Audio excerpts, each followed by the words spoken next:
Hello, welcome to our YouTube channel. Today we take you back to 1922 where a group of archaeologists came across King Tutankhamun's tomb. A discovery that shook the entire world. After the discovery, something really happened. What happened that we didn't know? Well, without going much further, let's find out. It was November 4th, 1922. Deep in the heart of Egypt's Valley of the Kings, a team of archaeologists, covered in dust and sweat, stumbled upon something extraordinary. The entrance to a forgotten tomb, buried beneath the sands for over 3,000 years. Leading the expedition was Howard Carter, a man who had spent years searching for this very moment. As he peered into the darkness of the tomb, his patron, Lord Carnarvon, stood anxiously behind him and asked, "Can you see anything?" With trembling excitement, Carter replied, "Yes, wonderful things." But little did they know that their discovery would unleash one of the greatest legends in history, the curse of the Pharaohs. Did those who entered the tomb truly suffer a supernatural fate? Or is this just an ancient myth fueled by media hysteria? Let's separate fact from fiction and uncover the truth.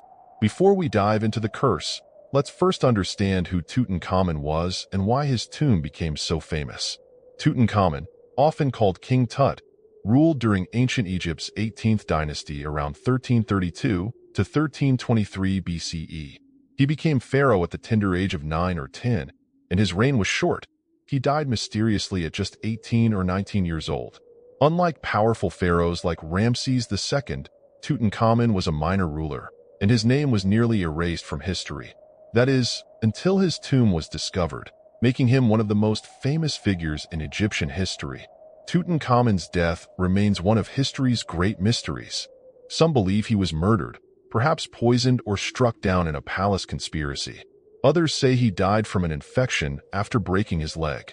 Recent studies suggest he may have suffered from malaria and genetic disorders, possibly due to royal inbreeding. Whatever the cause, his unexpected death led to a rushed burial, and his tomb was sealed and forgotten until 1922.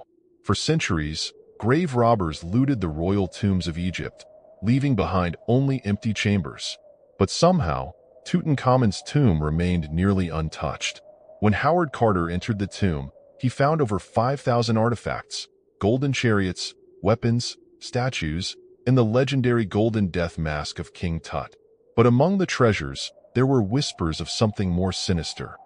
A curse, inscribed in ancient hieroglyphs, warning that those who dared disturb the tomb would face death. The first victim, Lord Carnarvon's sudden death. Just a few months after the tomb was opened, Lord Carnarvon, the man who funded the excavation, mysteriously died on April 5, 1923. The cause? A mosquito bite that became infected, leading to blood poisoning and pneumonia. What made this even spookier was that at the exact moment of his death, the lights in Cairo reportedly went out, and his pet dog back in England howled and dropped dead. Newspapers went wild with speculation.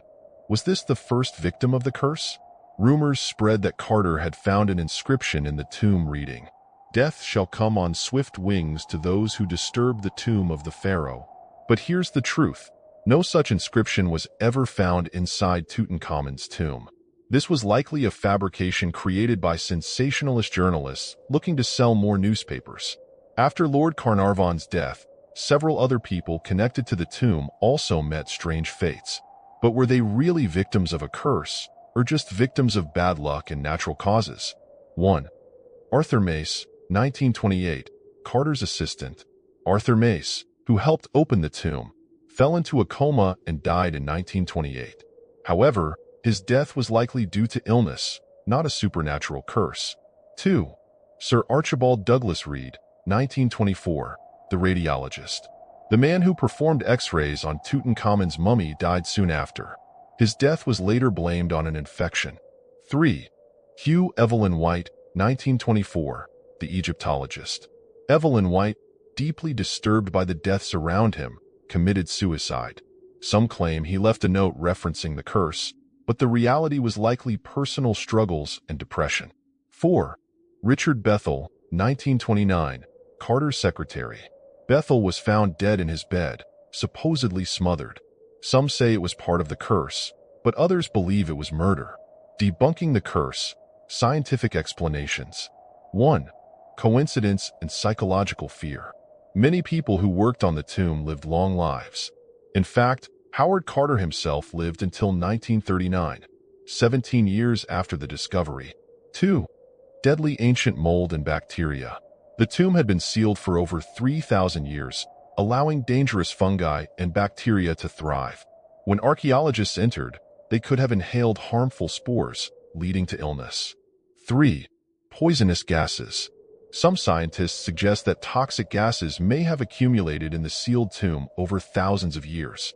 Inhaling these gases could cause sickness and even death. 4. Media sensationalism.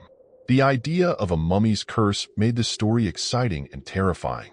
Many reports of the curse were exaggerated or outright fabricated. After examining the facts, science, and history, the answer is clear. The so-called curse inscription never existed. The mysterious deaths? Most were explainable by science and coincidence. Howard Carter, the man who actually entered the tomb, lived a long life. The curse of Tutankhamun is one of history's greatest myths, but there is no real evidence that it was supernatural.